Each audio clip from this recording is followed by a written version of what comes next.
You're listening to Game and Chat, where we level up with conversations about gaming then and now. I'm your host, Daniel, aka One to Switcheroo. So let's press start and game on.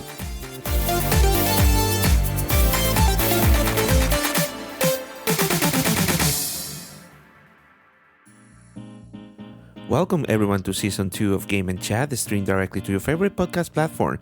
Be sure to like, subscribe, follow, or all of the above to support the cause. And with that being said, welcome back everybody for Season 2, Episode 2. Right off the bat, kicking off the new season. We already have our first episode and it was great to be speculating of what the first year of the Switch 2 will look like. So I hope you guys check that out. It's a very fun one, and it will be very fun to revisit that back when we look at the end of the year. But right now it is time for the second episode, and this one I've been looking forward to since a couple months now when I was planning the whole year of the season of the podcast. Because we're going to talk about a game that it's its third anniversary, first and foremost, and it's something that came so out of the blue and such as a pleasant surprise that we got a glimpse of a quick refresher, a breath of like brand new fresh air. It's like when you go to like an unknown beach and you get to smell the breeze and the salt waters for the first time in that area, and it's something that you haven't experienced before. And I feel like this is the perfect way to describe what this game felt like, that despite his drawbacks here and there, because let's face it, it might have a few issues here and there, it was the kick in the butt that this franchise needed. And I'm very happy with the end result and what could potentially be the very beginning of a brand new series for Game Freak. Here we go, guys. We're going to talk about what is my second favorite Pokemon game of all time. I would even go as far as to say that. And that is none other than the revolutionary Pokémon Legends Arceus. The fact that we actually got this game in the first place, and especially because I believe this is Pokemon again attempting on their Breath of the Wild moment, and how it kind of worked, to be completely honest. It wasn't like the full-blown Breath of the Wild moment that we were expecting. However, for the franchise, it was like a huge leap because they were dropping a lot of the conventions of a mainline Pokemon game, or what that meant, and really decided to be a little bit more creative on the side and make it even more immersive. And this was the end result. When we saw that first trailer, I remember how it was just something different. And just by hearing the first notes and like the piano and the feels, your Breath of the Wild stuff, cookie cutter. And then you'll see your main character just walking around seemingly free. And then once you notice that as he comes across a Pokemon, he just throws the Pokeball and catches it, you were in for a treat. You were entering into a new stage, a new level of immersion that this franchise so much needed. And Pokemon Legends Arceus really represent that, and the fact that how eventually led up to the game release and the well reception, it really was just wonderful. And here talking about this, I've been thinking back the past couple of days, I want to replay it again, especially because we have the new Pokémon Legends coming out this year, Pokémon Legends Z-A. It will get me right in the mood because we will basically drop what we know of traditional Pokemon game and take it up on a different take, on a different perspective. And I really hope that eventually the mainline games will take more things from this franchise and will sort of get into a merging and what is now the mainline Pokemon games going forward. So yes, guys, we're going to talk about Pokémon Legends Arceus and how amazing it was. 3 years of its anniversary and how it still stands out as one of the best Pokemon games out there. Some people might say it's the best Pokemon game of all time. I still think Pokemon Gold and Silver is untouchable. However, Pokemon Legends Arceus really made a huge impression and will remain as part of my most cherished gaming memories out there. So without further ado, welcome everyone to episode 2 of season 2 of Game & Chat, a franchise reborn, Pokemon Legends Arceus.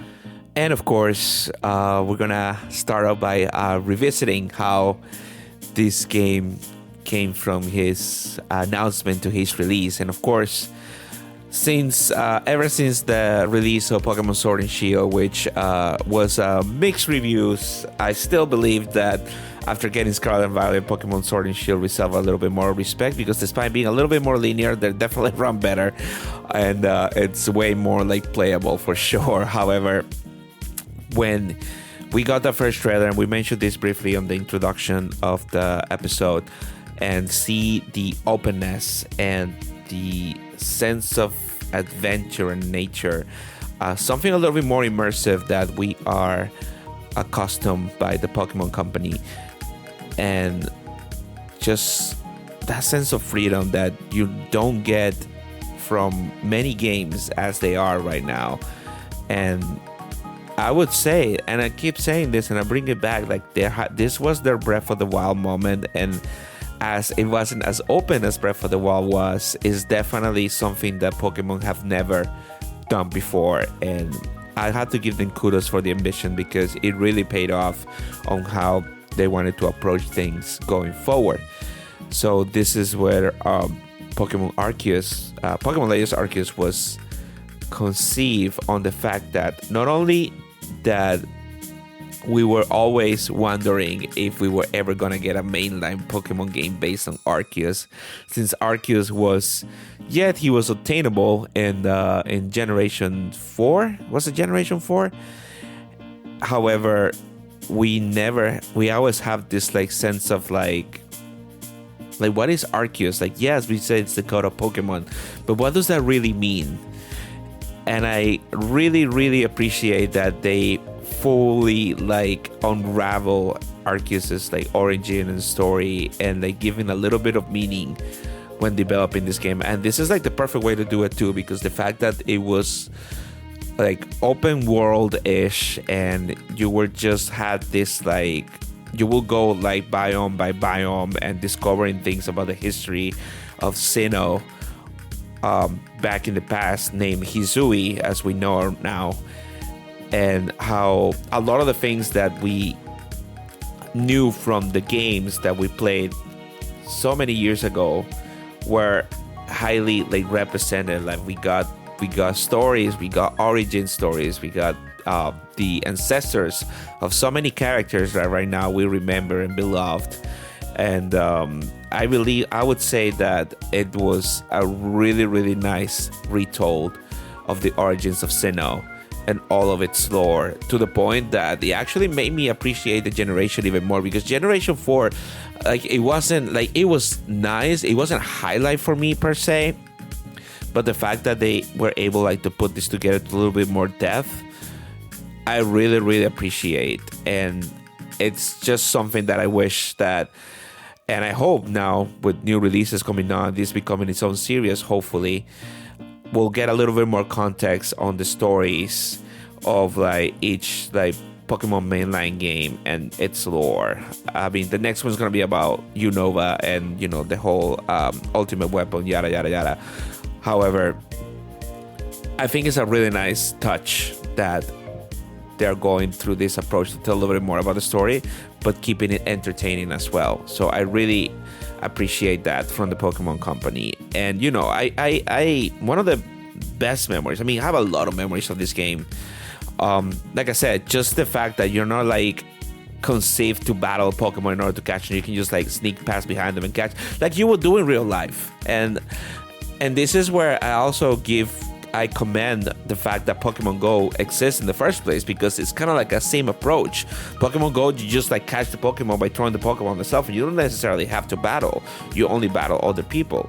So the fact that they actually did this, and it feels more like a third person, like, I don't want to say shooter per se, but more of a interactability, you know, catching the Pokemon on the run, battle them if you want them to, and then collecting materials, the introduction to Pokemon materials as well. And now we can get a Pokemon part. I mean, that sounds terrible, but you can get like materials from them in order for them to craft items, and like it really made it like everything that I did matter, and everything that I collected, I'll discover will have a meaning in the game. So it's really, really cool. I mean, I would say that one of my favorite memories on the game, and yeah, spoiler alert, I mean, it's been 3 years old. However, the fact that we actually get the origin of how the temple of Sinnoh was like made, and we'll see that when we go catch the legendaries in the regular Pokemon games, it's just like the destroyed temple. We actually get to witness how the destruction of the temple happened, and how cool is that?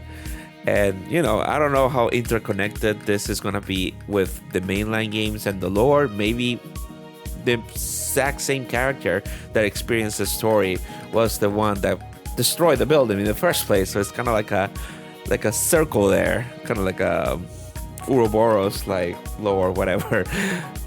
I don't know. I feel like it really, really, like I say, give a lot of meaning. And of course, battling, seeing Pokemon of different sizes, and fighting the alpha Pokemon, and that first encounter with the Rapidash that everybody I'm sure experienced and like freak us out like crazy, especially because if they notice you, the first that their eyes are glowing red, that already is scary.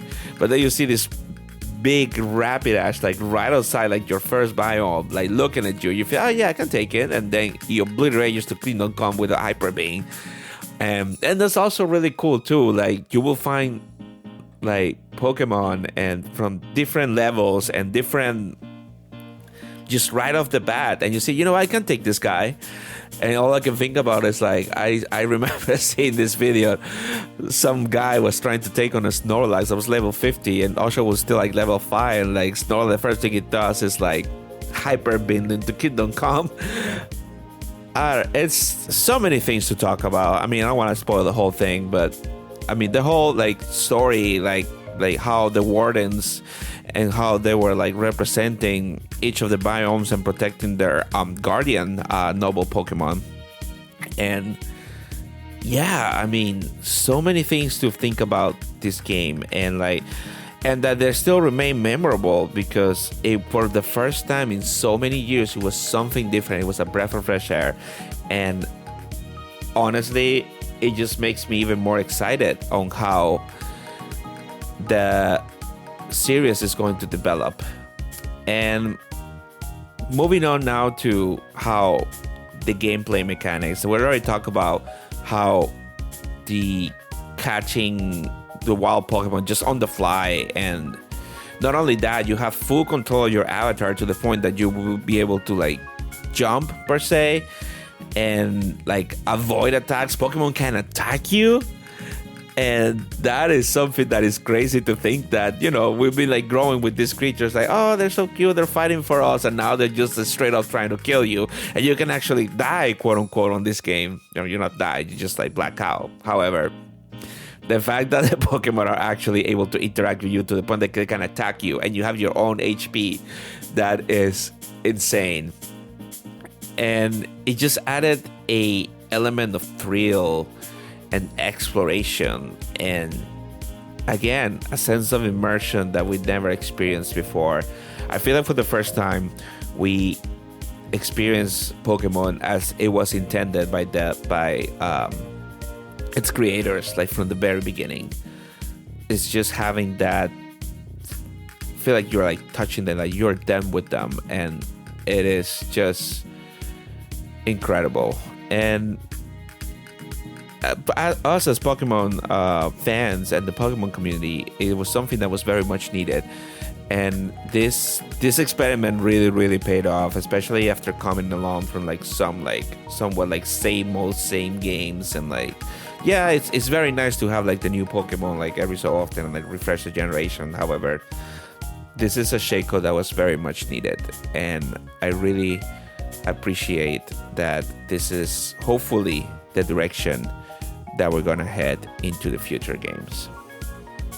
Now, to delve a little bit of like the story overall, and how they actually take the approach to doing it not in the present but in the past of Sinnoh. So basically, well, the whole thing starts, you're in this like black void, and then Arceus just calls upon you to go back into the past and solve the problems. But you know, like I said, it's that conundrum, it's that paradox. It's like, if we were to the past, then we are the ones that created the Sinnoh region, but then we're here, and then, you know, we can get a headache just to think about it. But the whole world building is just great, just from the very beginning. And now, how, like, all these characters that from different origins and different like regions like came together and they turn out to be, which is actually kind of cool to see too. Like, we get to experience Professor Laventon, which is from Alola, if I'm not mistaken, whatever Alola was back in the day. Like, how the Wardens were like just a mix up of like different characters. Like, we'll have the Ice Gym leader being one of the evil team, quote unquote. I forgot their name. It's like the something sisters. And then you'll see how Mars from Team Galactic is just now a nice girl here, and how Cyrus has like a female version of himself, or his predecessor, I would say, and she was the leader of the Galaxy Expedition team. And she ends up being a good person, you know? It's kind of like throws you off a little bit. And of course, all how the story like really like centers of like the origins of Pokemon and the connection that we had with humans. And like back in the day, and it actually makes more sense, is because, like I said before, like Pokemon can't attack you in this game. But it's because Pokemon was very new for people back in the day. So the whole story unravels on like how we really are able to like harness like their power. Not saying it in a very like bad way or anything, but more so learning to coexist and finding a way to demonstrate that, yeah, Pokemon and humans can live together, and how it really adds a sense of like, it adds the meaning. Like, you are doing all this for a reason, and I really appreciate the fact that how this whole world building, especially towards the end, that we're trying to like, you know, save the world from the crazy person that wants to control it. I'm talking about you, Volo, and how, you know, Dialga and Palkia take a bigger role that they did in the previous games, of course, and we get to actually see their origin forms, which is really cool. Palkia threw me off a little bit with the no arms thing. However, I now looking back, it's actually, you know, it looks kind of cool. It would be a little overpowered if it would have kept its arms. So yeah, you know, you gotta show some balance there. And just everything in general about the story is great, and like the battles and all that. We'll get into the core gameplay experience in a little bit, and everything that made this game really good. The music, oh my god, the music. I mean, you're hearing probably a iteration of one of my favorite tracks of the games, more on the subtle side. So again, shout out Sounds by Sebas for doing that. And so many things that come back that, you know, I can just go back and forward in different topics. It's hard to stay put in one single one. However, this is a very good Pokemon story. Yeah, it could have been a bit more fleshed. Yeah, it could some plot holes that could have been fixed. However, I believe that it was the fact that how the game was created and how the game plays give a lot more meaning to the story. So which some of the games like from I would say maybe Sun and Moon up until now had like a little bit of lack of, is that sense of like relatability. And I think Pokemon Legends Arceus really knocked it out of the park with that. Now, I want to talk about how the combat and the battle system like really made it even more immersive. Again, immersion, that's the word that this game it's very known for. And the battle system here actually it might be one of, if not my favorite battle systems out there. We got introduced to not only the fact that you can like, yes, you can catch the Pokemon on the fly, but you can also choose the battle by throwing one of your Pokeballs, you know, like you would do. You throw the Pokeball at will. It's not a random cutscene and the music just starting off, but you just throw your Pokemon and then you will initiate a battle right away. And the fact that, first of all, the fact that we're able to actually move the camera, that is so freaking cool. That we don't have the fixed camera anymore, and we can actually move around. And not even just move the camera, just move your character around. I mean, this is more so on battling other people. I believe it gets fixed on when you're fighting wild Pokemon, if I recall correctly. However, the fact that we're able to move the camera and watch different angles of the battle, it was really, really cool. Because now, before you were locked into this camera angle, which was, you know, it's like the quintessential Pokemon camera angle that people are very familiar with, that you can see on the screen, and you will instantly say, oh yeah, that's a Pokemon game. Basically, now you can just like put the angle whatever you want. You can be behind the enemy. You can see your Pokemon getting owned by attacks, and it was just like really, really cool to see that they finally figured out how to like maintain a Pokemon battle and the animations, and we're still able like to move the camera at free will without having to use any like third-party mods or anything. We also got introduced to the new core mechanic of the battle, which is the strong and agile styles. And as I mentioned before, this might be actually my favorites approach to a Pokemon battle mechanics out there. So to keep it simple, there's two different like attack modes. So strong style, basically it will increase your attack power, however it will make you slower, giving the other the enemy chance to attack a little bit more frequently. Whereas agile style will decrease a little bit of the power, if I'm not mistaken, but it will give you a boost of speed and a boost of turns that you can attack a little more frequent. And what makes this even better, that something that I love from other RPGs like Final Fantasy, for example, specifically Final Fantasy X, which is the one I recall doing these things from the first time, at least from my memory, is the fact that you can see the turn order and you're able to think and have a little bit more of extra strategy, because you will see the outcome on the top, on the right of the screen, top right, bottom right, don't recall.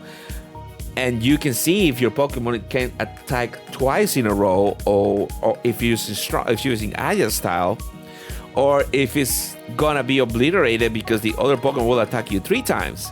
So that alone adds an extra layer of depth in the battle system, because you will try some moves here and there, and you know how they tweak the move sets to adapt to the style, and like how it just makes sense. And you know, it's more so like as close as I would say like action battle system could be. It's like it's still turn-based, however you are able, based on your actions, you can see the outcome of your turn base. Let's say that for example, let's say that in the old Pokemon games, you will use Hyper Beam, and then on the next turn, you need to recharge. So here you use Hyper Beam, and yet you use the recharge, but if your Pokemon still is on the slower base, you can have the enemy attack you 3 times in a row while your Pokemon gets a chance to attack. So again, it's just another extra layer of like, we need to put our thinking caps and really, really pull it off. And I really appreciate it. I really enjoy the battle system on this game, because it wasn't about like a flashy mechanic or a transformation, which, mind you, they're really cool. I love Mega Evolution as much as you do, and I'm very excited that I'm gonna be back on the next one. However, this is where the concept of less is more works like perfectly. And just having strong and agile styles, which is different versions of the moves that you know, and how the animations were still very crisp, which again could be much better, but this is one of the games that really impressed with the animation, especially with the attacks. I think it was really cool, the approach that they did on that matter. I'm really sad that didn't make it completely to Scarlet and Violet. I feel like they sort of did, but at the same time they didn't. It's hard to explain. However, I really appreciate that it really, like I said, it's my favorite battle mechanic, maybe in the whole Pokemon franchise, I would say. And I don't know how Z-A is going to approach this, or if it's going to have their own, if it's going to be also a strong and agile style, but with the tweak of like Mega Evolution. I feel like that would be really cool if they keep the strong and agile style.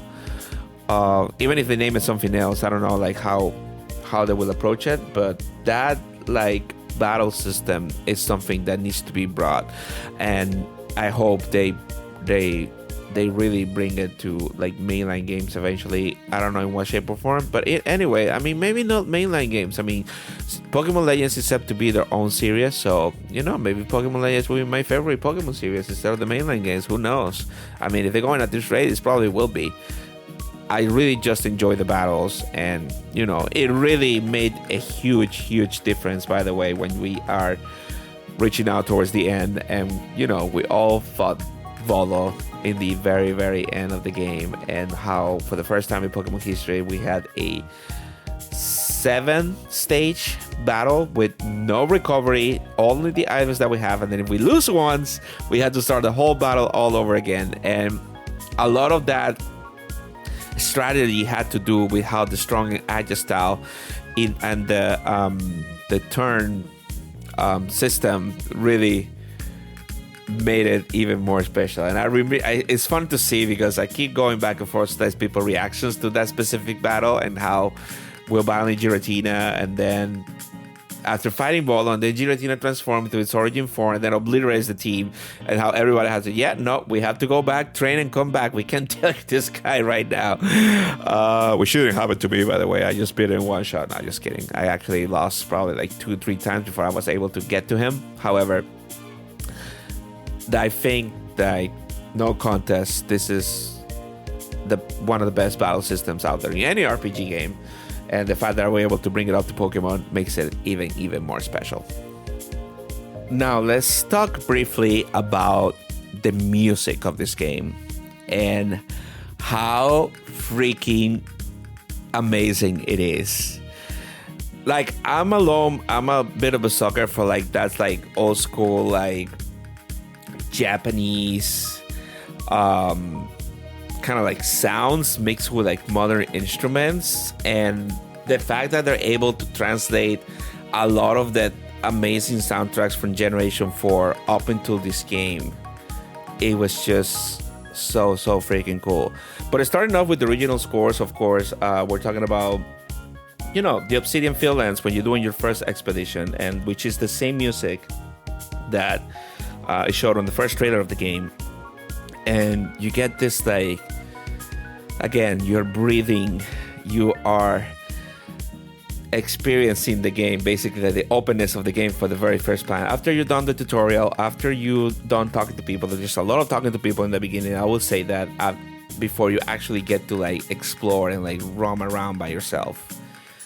And how, like I said, you can just literally just sit down and like appreciate the world and like see the little shinks that you find on the first route, while having this in the back of your head. And it was like, yeah, like I'm in for a treat. Like this is gonna be a good game. And as it progresses, and then you start hearing like the remix versions of like the WoW Pokemon battles, and like just fighting, like catching the Pokemon again with some of like those like Japanese like instruments and beats and pads that really made it stand out. And not only that, also the fact that then we get to battle the noble Pokemon, which is most of them are like Hisuian forms, if not like brand new Pokemons out there, and like just start hearing already the amazing remixes of the battle system. And like, I mean, one of my favorites is just fighting the noble Pokemon, like not fighting it with the Pokemon, but like when you're trying to throw the bombs out there, the dun dun dun dun dun dun, it's so, they really nailed it when it came down to like the sense of like danger, or like, oh, like this is a nice challenge, especially when you get introduced to the Pokemon for the first time. They all have their own like beginning, quote unquote, and then it leads to dun dun dun dun. It's so good, it's so freaking good. And then when you throw the Pokeball and you actually fight it with the Pokemon, and then the whole thing just like blows out, and then you get the amazing remix of the Pokemon battle, and it's just so good. I mean, other soundtracks that stand out, of course, I would say fighting, I mean, my personal favorite, I have to say, is the final battle with Dialga and Palkia on their origin form.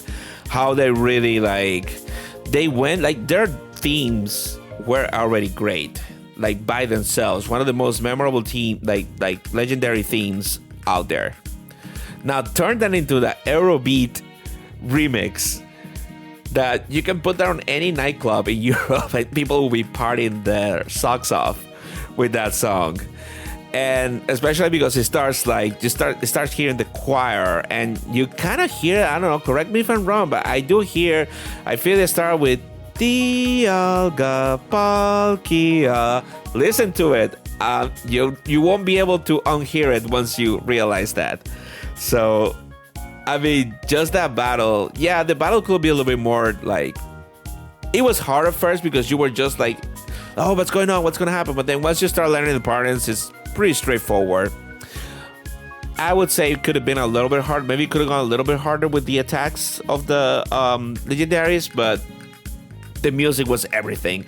And of course, we have to mention, like, close second, it has to be like the remix of like Giratina and the other legendaries. Like you find like Heatran or Darkrai, and like how that sounds so amazing. And finally, of course, we need to address the elephant in the room, which is Volo. And like, when we realized that, I mean, we pretty much knew from the get-go that Volo was somewhat related, or it is some sort of ancestor of Cynthia. And then we get that amazing rendition of Cynthia's intro theme right before battling her in the Pokemon League. And, you know, it was just chef's kiss, as some people might say. I don't have another word to describe it. It was like the sense of like danger, but also like how he like on a very classy way, he will demolish your team just to going back at him, and then reveals that he had Giratina all along, and then the whole Giratina sequence starts.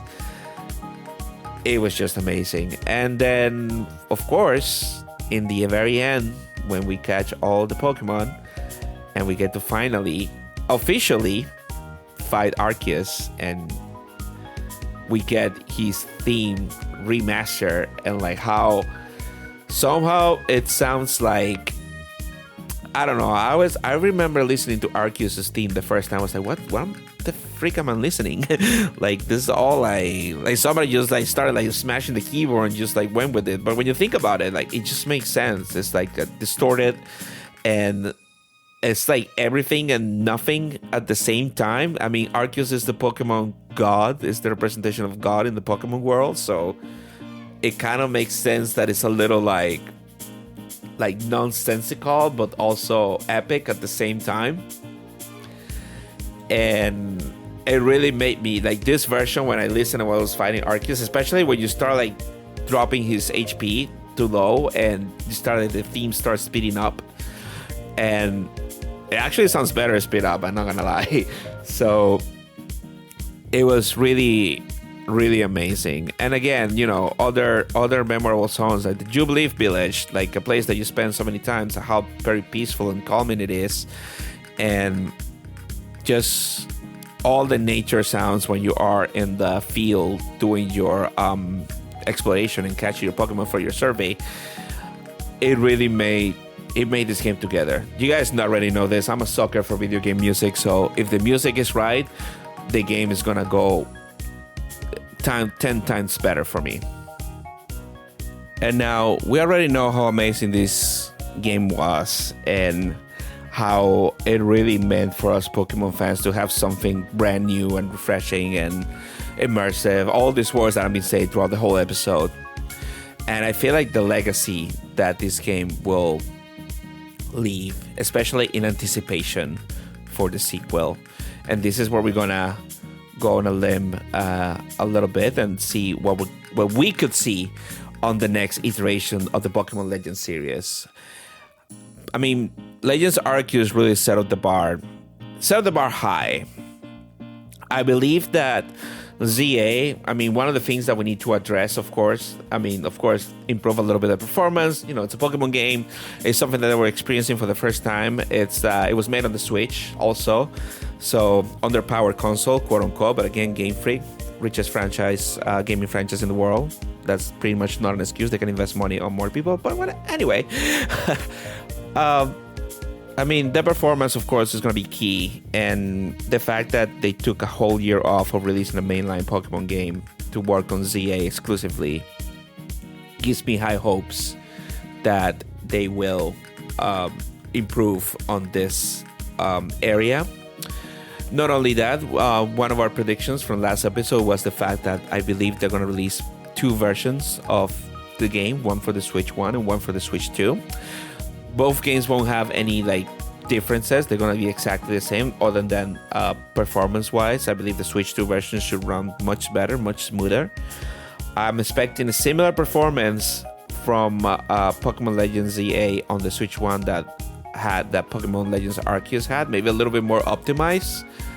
I hope they really, our guys on Monolith Subs, lend a hand to them and explain how to optimize their games, just like they did with the Xenoblade series and Breath of the Wild and Tears of the Kingdom. So let's see, who knows? Maybe they did, maybe they didn't, but they definitely have a little bit more time in the oven. So I'm really expecting to have somewhat of an improvement when it comes down to performance. If it's running a 30 frames per second, that's all I care about. Of course, that doesn't mean that I wish that it would run at a smooth 60 frames per second. But again, it's the Pokemon Company.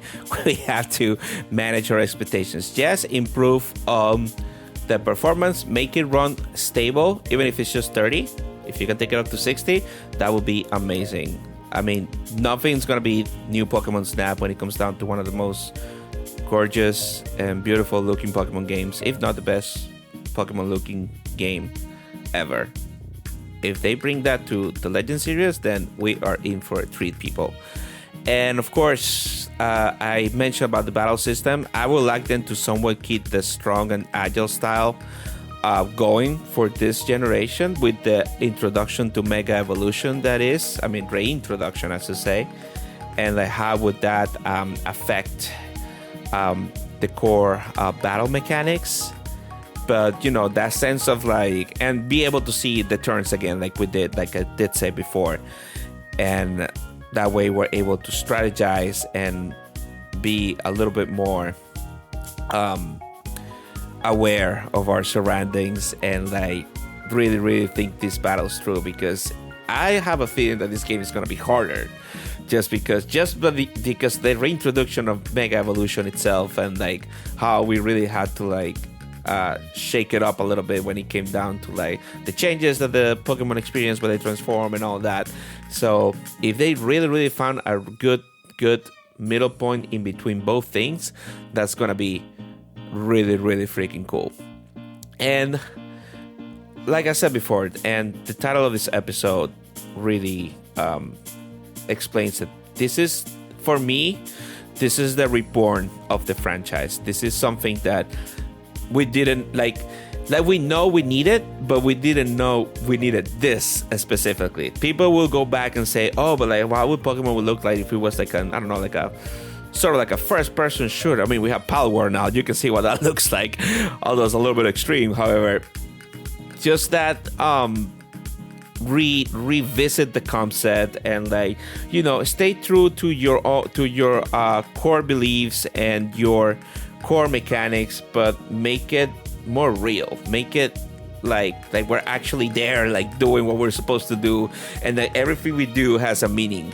And I really like this approach, and it's its own series. Like I said, I might take this over the mainline series, to be completely honest, just because it's something that is a little bit more close to home.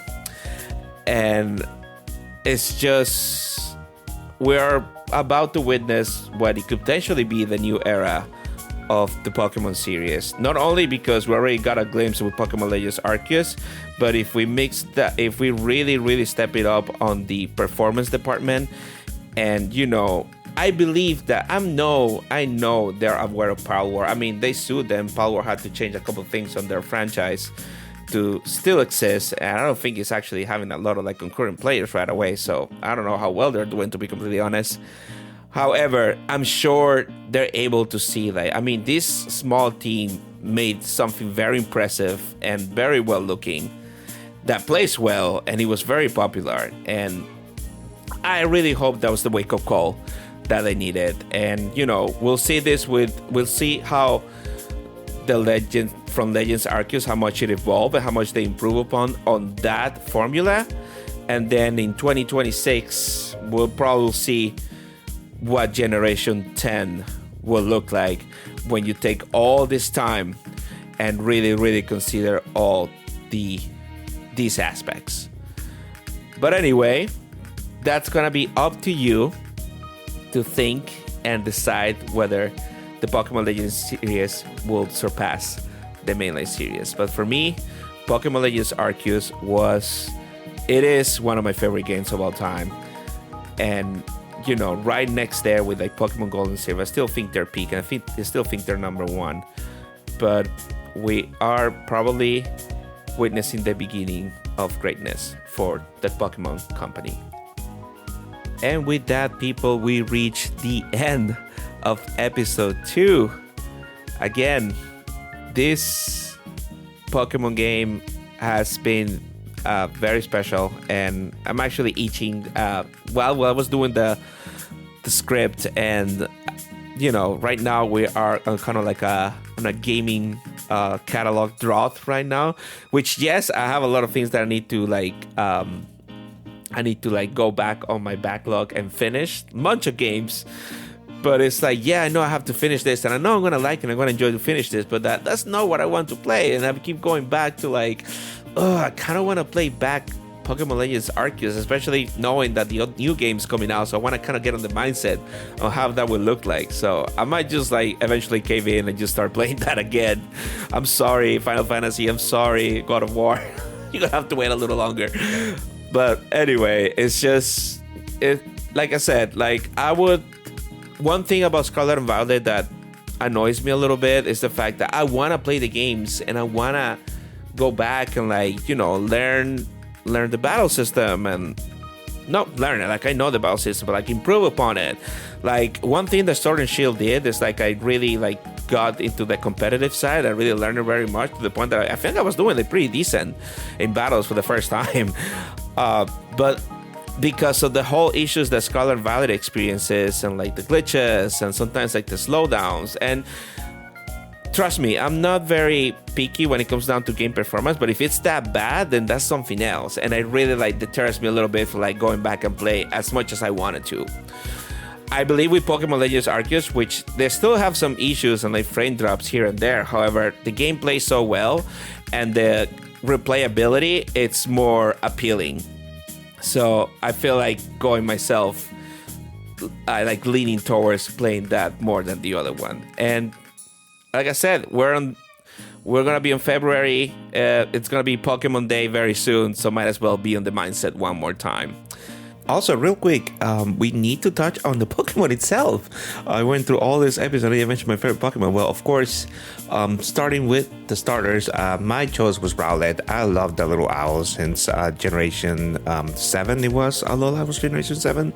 Yes, and the fact that we actually got for the first time ever in the Pokemon franchise regional variants of the starters.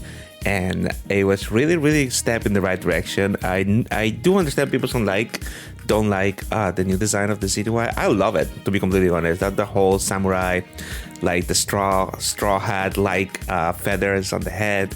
I think it's really cool, and like the fact that it's fighting grass is also really cool too. That cool fighting grass finally. And then we also had the Samurai, which was a little bit underwhelming, to be completely honest.